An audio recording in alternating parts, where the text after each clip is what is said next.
Now that is strange. I mean, it's still busy. I can't figure out what... I know what it is. Ellen said she was going to show Dana the basics of her therapy after dinner. They're probably in the workout room with the whirlpool going. They can't hear the phone. Well, so there you are. Yeah, fine. So call later. Come on. Let's go. Help me with the enchilada. I'm not eating this. Come on. Hello? Hello? It's dead. How can that... Who's there? Who's there? I know someone's there.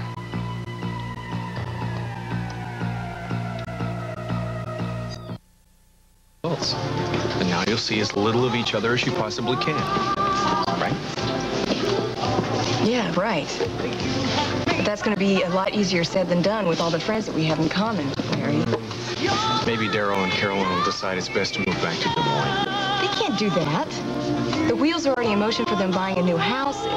Dana is living with them, and Dr. Samuels is here. Well, no offense to Audrey, but there are some good doctors in Des Moines, and as far as Dana's concerned, she could live with them in Des Moines as well as she could here. No. She's already enrolled in beauty school here.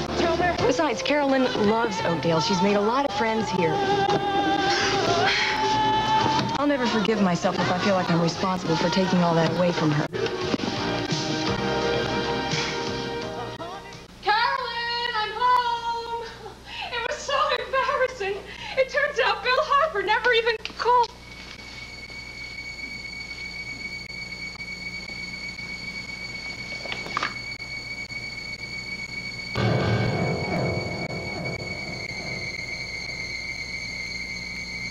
Carolyn?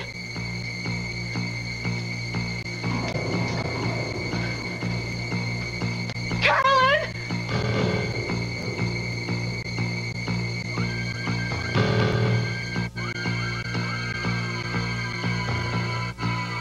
Carolyn!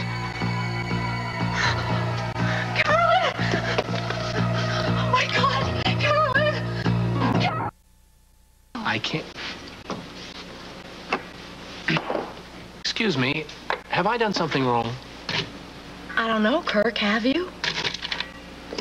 Oh, come on, don't tell me that you're bugged about what Link said about my kissing Courtney. I mean, I was just, I was just horsing around.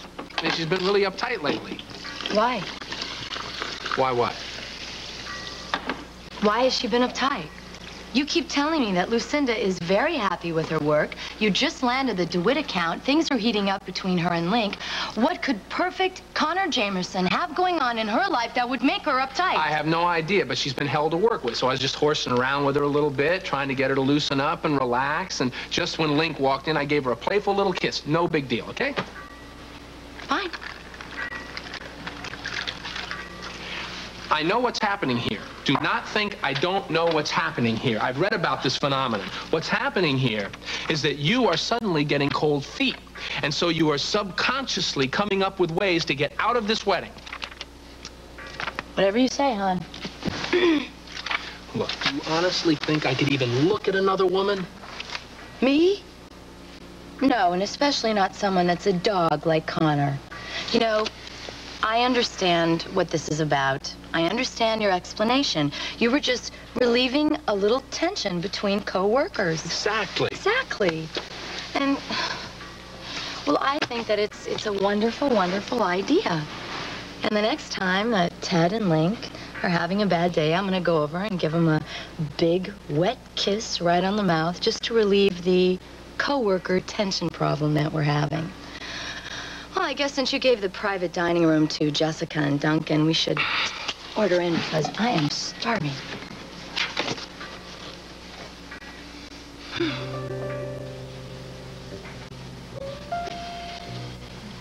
I'll have your appetizer for you in a moment, sir. Thank you, Charles. Duncan, I thought this was going to be a business dinner. Well, it is, but we can't very well refuse the champagne. It was compliments of Kirk and Ellie. Well, it's going to be difficult to read contracts by candlelight. Well, after dinner, we can turn up the lights and do some business. What is it with you? Why are you so tense? I'm not tense. We just have a lot of work to get done, and I want to get home at a decent hour. We both know it's more than that, Jessica. You still disapprove of my going down to Montego. So why don't we just agree to disagree? Besides, it's not as if I killed Tonio. He fell. And, you know, since there's no extradition between Montega and the United States, if I had not gone down there after him and saved Sabrina, who would have? I don't know, Duncan. Look, why don't we just drop it? Otherwise, we'll be arguing for the rest of the night. Fine.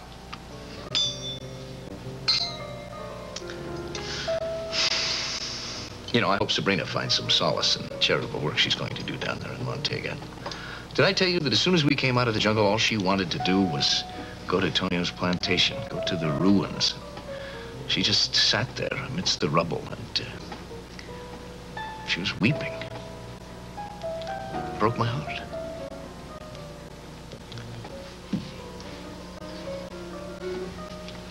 Oh, thank you. Mrs. Walsh is outside, sir. She'd like to speak with you. I was told. I called the August that you were having a business dinner here. And, oh, I'm sorry. Clearly I was misinformed.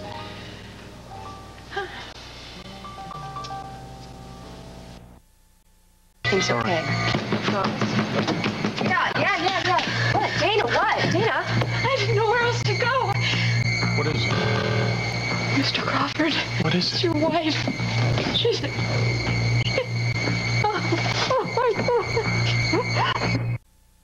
You dusted the safe yet? No, that's next. Good, okay. Murphy is out checking the garden. He found where the phone lines were cut. Now, this must be where the intruders broke into the house, because Mrs. Lambert is sure that she locked the front door when she left to go into town, and it was still locked when she came back here and found Mrs. Crawford's body. Well, then if they broke in here, why didn't the alarm go off down at the station? Unless Dana didn't turn on the security system like she said. I guess I'll go ask her. Oh, boy. Look at this.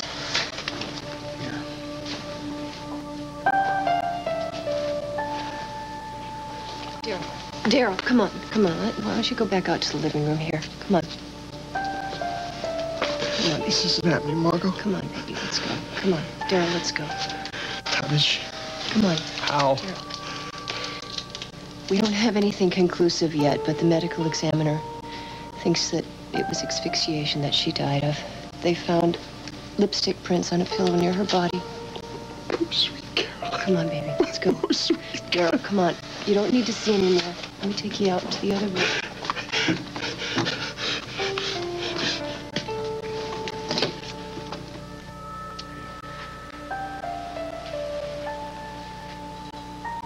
I didn't know what else to do. I came in and Carolyn was... She was just lying there on the floor. And she wasn't breathing. I picked up the phone to call 911, but the phone was dead. And then I remembered that Mr. Crawford was at your house. And I saw the phone book right there, and I looked up your address. And then the next thing I know, I was running in the street. And I saw someone getting out of a cab, so I flagged it.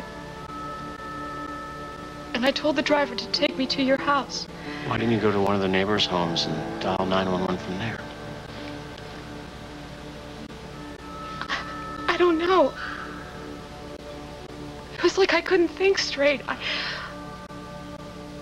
I just kept seeing Carolyn lying there on the floor. Oh, Mr. Crawford, I'm sorry. I'm so sorry. How could you have run out and left her here alone? You knew she was helpless and you ran out and left her here alone?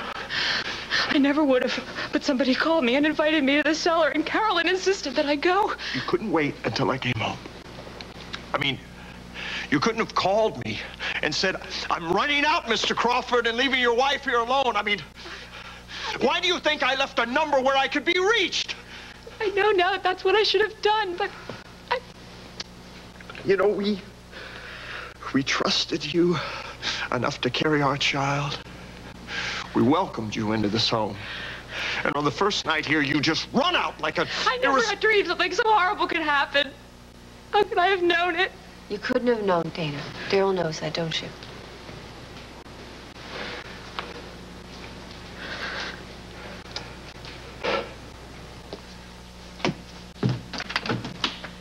Graham, hi. What are you doing here? I'm staying with the children. Come in, Larry. Hi. Well, where are Tom and Margot?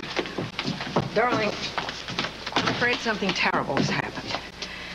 Someone broke into the Crawford's home tonight, and Carolyn was killed.